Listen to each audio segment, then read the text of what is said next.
Oke, di video kali ini saya ingin mereview untuk dua pertandingan yang kemarin bermain. Ada Rans Nusantara yang berakhir imbang 1-1 dengan Persik Kediri, lalu Arema Malang yang harus mengalami kekalahan 1-2 dari Persib Bandung. Saya langsung bahas dulu dari Rans dengan Persik Kediri.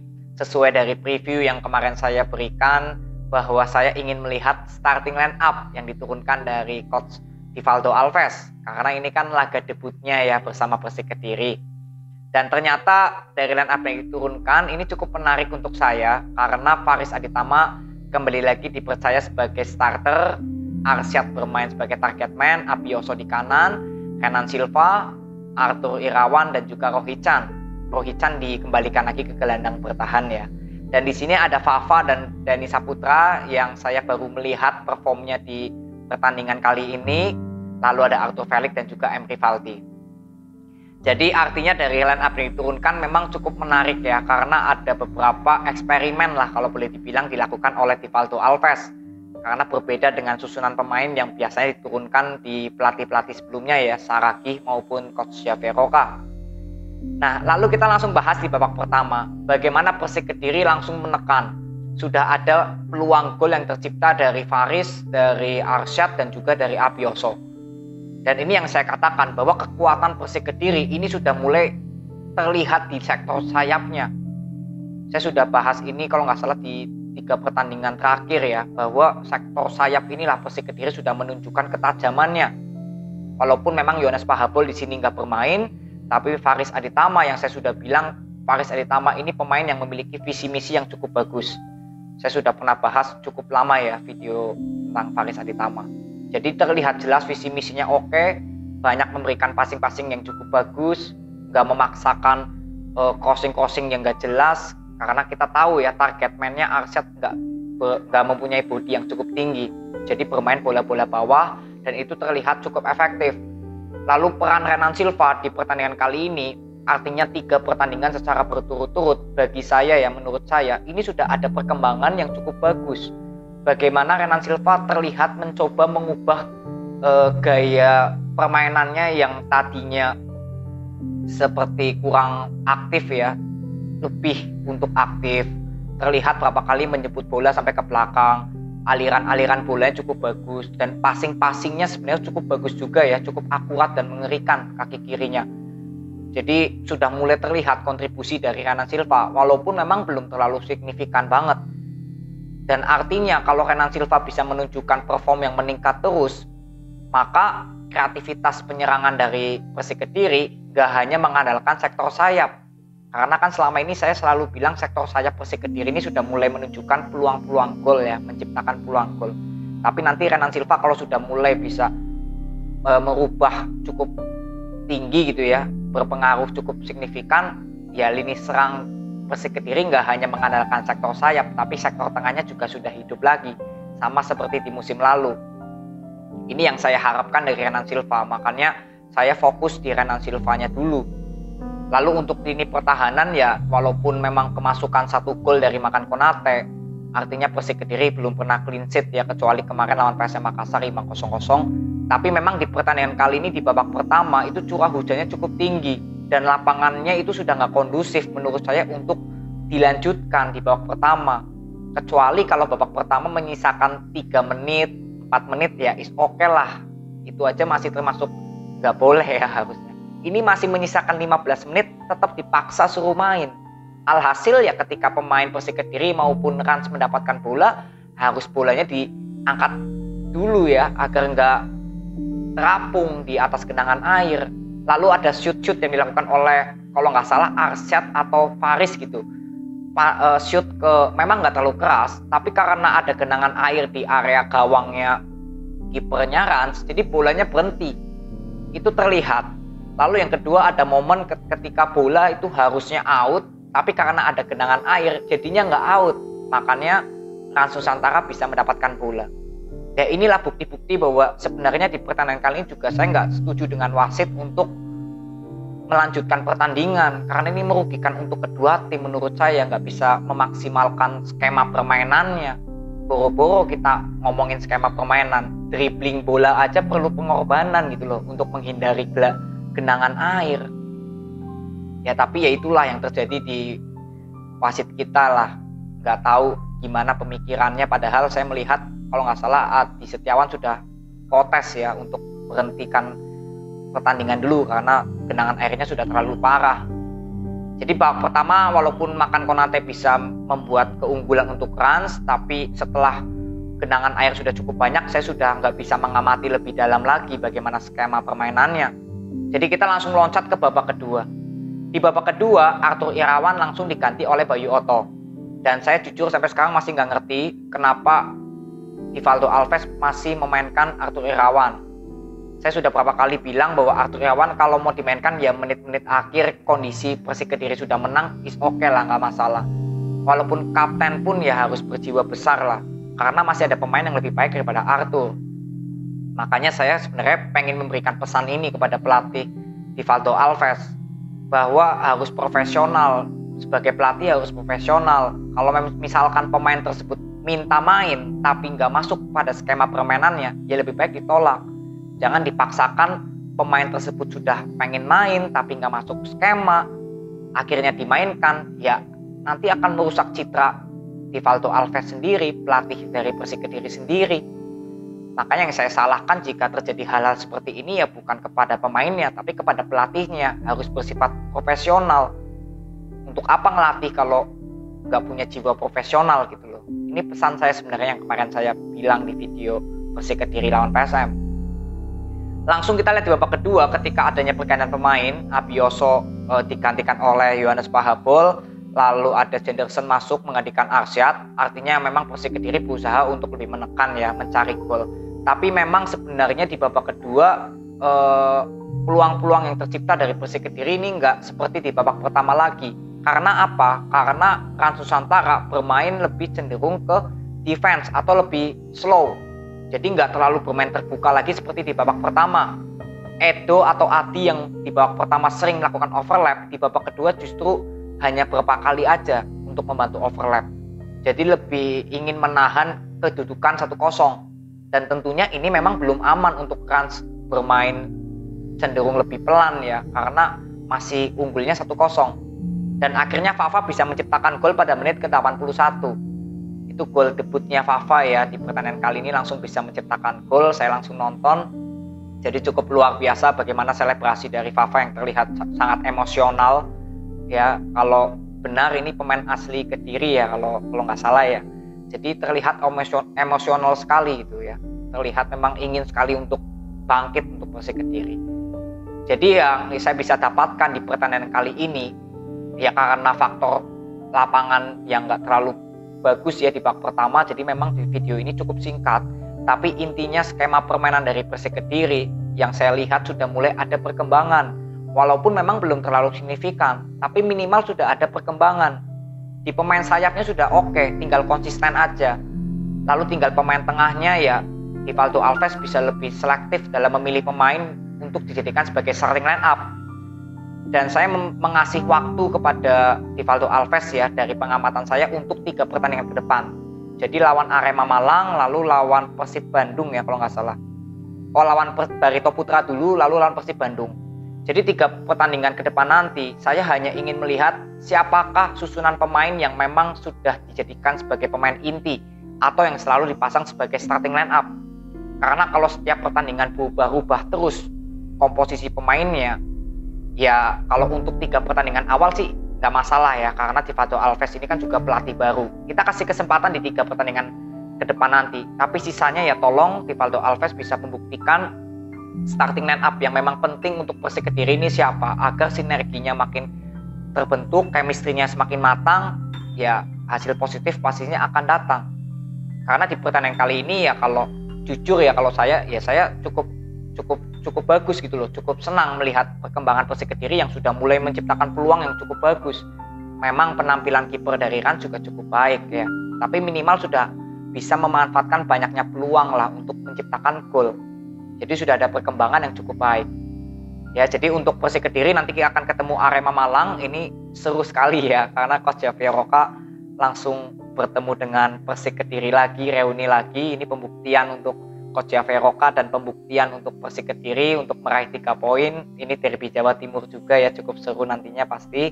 Nanti saya akan buat review ya. Kalau data statistik nanti coba saya lihat, karena untuk kedua tim ini juga cukup berimbang sebenarnya dari historinya ya. Kalau saya lihat Persik Kediri di musim lalu menang 1-0 dari gol Prahala Benta ya.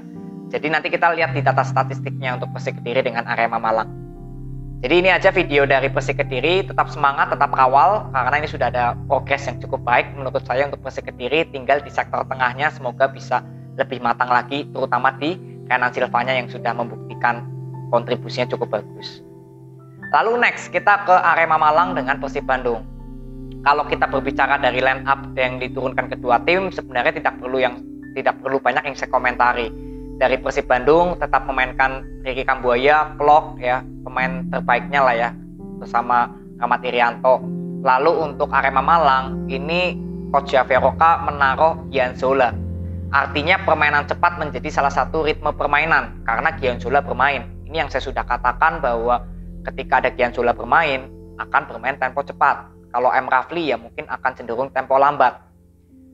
Jadi kita lihat di babak pertama bagaimana ketika Arema Malang banyak sekali menekan ya, kalau boleh dibilang, ke area pertahanan Persib Bandung. Bagaimana langsung terciptanya gol dari Dedik ya pada menit ke 45 ya di akhir babak pertama. Itu melalui set play bola hidup. Bagaimana Dedi Santoso mengirimkan umpan yang cukup bagus kepada Dedik dan langsung bisa terciptanya gol. Itu gol yang cukup baik ya, itu melalui set play bola hidup. Jadi artinya bahwa permainan dari Arema Malang dan Persib Bandung di babak pertama itu terlihat jelas skemanya benar-benar berubah total. Dari Arema Malang semenjak peninggalan Almeida, dari Persib Bandung semenjak peninggalan Robert Rene. Namanya passing-passing long ball sudah nggak terlihat lagi untuk kedua tim. Karena saya sering mengatakan bahwa Arema Malang dan Persib Bandung sering bermain long ball yang memang nggak efektif, yang terkesan seperti monoton tanpa ada skema. Dan di pertandingan kali ini, di luar dari Arema Malang unggul dulu ya 1-0 di babak pertama, tapi terlihat passing-passing pendek, kesabaran para pemain Persib Bandung dan Arema saat membangun serangan. Makanya kalau boleh dibilang ya cukup ulet pertandingan ini, karena apa? Bermain dengan skema.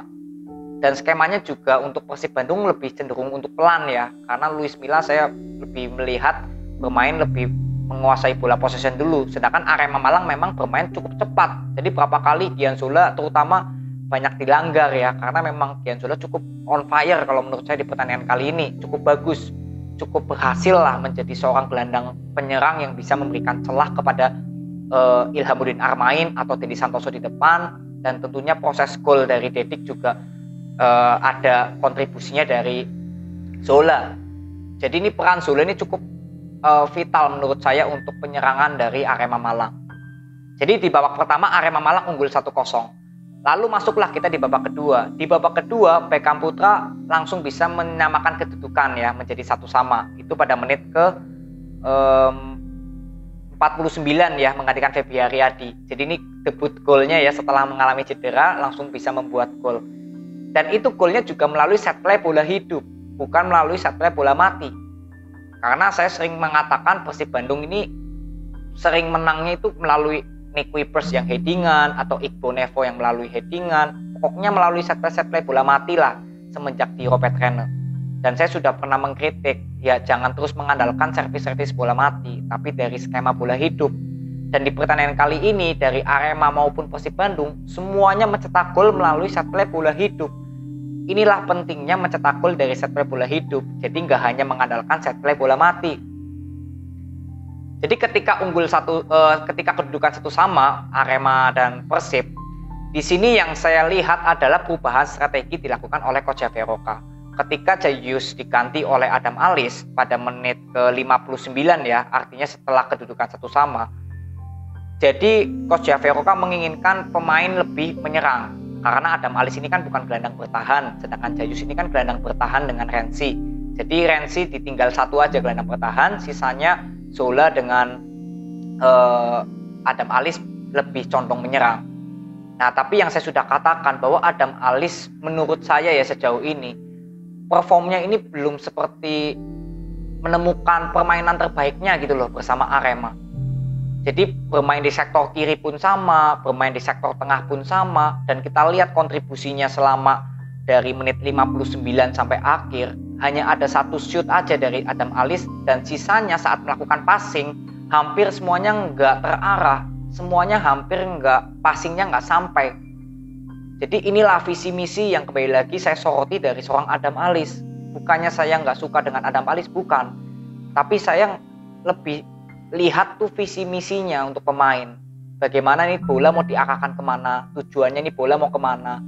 Ini yang saya belum lihat dari Adam Alice. Walaupun speednya bagus ya, skillnya oke, di Bayangkara juga sering mencetak gol, tapi ya inilah belum menemukan performnya bersama Arema. Jadi bermain menggantikan Jayus pun sebenarnya justru malah menghambat penyerangan dari Arema.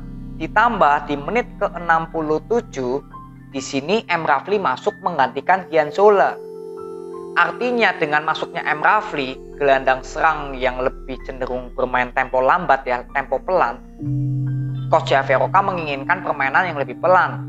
Tapi di sini justru merusak ritme permainan yang sebenarnya sudah terbentuk di babak pertama hingga Zola sebelum digantikan. Jadi ketika Adam Alice masuk, M. Rafli masuk, penyerangan dari Arema Malang sudah nggak terlihat hidup lagi, alias sudah sedikit monoton. Ilhamuddin Armain berapa kali bekerja keras, walaupun Dendi Santoso akhirnya diganti ya kalau nggak salah oleh Tito Fani, itu juga berapa kali Tito ya kewalahan, ujung-ujungnya mengandalkan skill individu lagi tanpa ada passing-passing cepat yang dilakukan oleh Gianzola seperti di babak pertama sampai babak kedua sebelum diganti. Jadi menurut saya ketika pergantian pemain ya, Adam Alice bermain, lalu M. Rafli bermain, justru disitulah penyerangan dari Arema Malang justru nggak hidup lagi, nggak hidup seperti adanya Gianzola.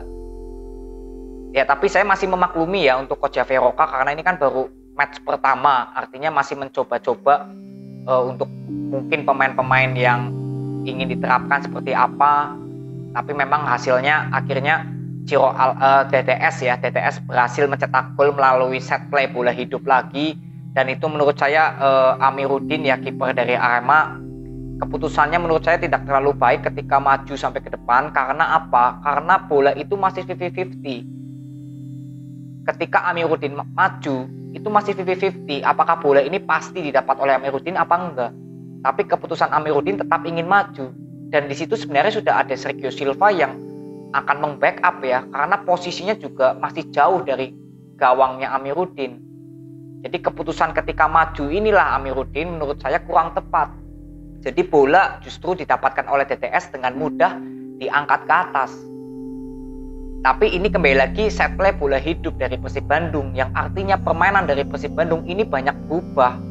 Luis Milla sudah terlihat perubahan permainan Persib Bandung. Kita nggak bahas masalah menang atau imbang atau kalah dari Persib Bandung dan Arema ya untuk saya saat ini. Tapi yang saya ingin lihat adalah bagaimana para pemain bisa nggak secara cepat beradaptasi dengan strateginya Luis Milla di Persib dan juga Coach Javeroka di Arema. Karena ini yang penting dulu, bukan masalah hasil menang, imbang atau kalah. Kalau skema permainan sudah terbentuk, chemistry para pemain sudah bersatu dengan pelatih baru, ya pastinya hasil positif akan dicapai untuk kedua tim. Yang penting sekarang adalah menyatukan dulu antara strategi pelatih, skema permainan dengan para pemain yang dimiliki. Jadi pelatih baru juga masih melihat pemain-pemain yang cocok sebagai starting line up, yang cocok untuk bermain reguler siapa. Karena ini kan di pertengahan perjalanan PRI Liga 1, bukan di awal musim. Jadi kita masih beri waktu tentunya untuk Luis Milla dan juga Coach Javeroka, walaupun di debutnya Coach Javeroka justru mengalami kekalahan, dan Luis Milla justru di 2 pertandingan berturut-turut nggak kalah ya, melawan Rans menang, lalu lawan Arema menang. Tapi di luar dari menang atau kalah atau imbang, ya kita lihat prosesnya. Kita lihat prosesnya bagaimana skema permainan dari Arema dan juga Persib, apakah sudah ada perkembangan atau belum. Jadi kita berpatokan aja di 5 pertandingan ke depan. Untuk Arema ya kita lihat di 3 pertandingan ke depan, dan untuk Persib Bandung ya ini sudah ada peningkatan ya, karena hasil yang dicapai positif terus nih 2 pertandingan berturut-turut. Jadi inilah review ya yang saya bisa bahas di pertandingan Arema dan Persib Bandung. Oh iya, saya ingin bahas satu lagi untuk Ciro. Jujur saya untuk melihat Ciro ya bersama Persib Bandung di musim ini bermain bersama Persib, Saya justru nggak melihat Ciro ini adalah pemain yang berbintang. Kenapa? Karena terlalu individualis kalau menurut saya. Visi misinya sudah nggak terlihat lagi. Terlalu ingin mencetak gol. Sedangkan DDS yang bermainnya slow, nggak terlalu banyak membawa bola, tapi sekalinya mendapatkan peluang, langsung bisa di finishing menjadi shoot. Ini kembali lagi ke visi dan misi. Makanya kalau saya melihat pergantian Ciro ya digantikan Erwin, walaupun Erwin mengalami cedera ya, semoga cepat sembuh. Itu artinya keputusan Luis Milla sangat bagus ketika Ciro ditarik keluar. Karena memang nggak terlihat hidup. Banyak sekali memaksakan untuk masuk melakukan intercept. Dan pertahanan Arema juga memang cukup baik ya ketika Rizky Dwi ya di sebelah kanan bermain cukup oke. Jadi inilah ya yang saya hanya ingin berikan sedikit kritik ya kepada Ciro, bahwa kalau untuk memilih pemain yang terbaik sayap ya dari Persib Bandung ya, saya lebih memilih Feby Haryadi, Fred Butuan, Beckham Putra atau Erwin, karena Erwin visi misinya lebih baik daripada Ciro. Ini menurut opini saya sendiri ya. Untuk pemain sayap lokalnya Persib Bandung jauh lebih baik daripada Ciro kalau saya melihat sejauh ini. Jadi ini aja review yang saya bisa berikan. Nanti kita ketemu untuk Arema Malang yang akan berhadapan dengan Persik Kediri, lalu Persib Bandung dengan Barito Putra. Nanti kita coba akan buat review dan reviewnya ya. Setelah itu Persib akan bertemu dengan Persija nih, seru. Jadi ini aja preview yang saya bisa berikan kepada kalian. Terima kasih yang sudah nonton sampai akhir. Respect buat kalian. Semoga video ini bisa bermanfaat. See you.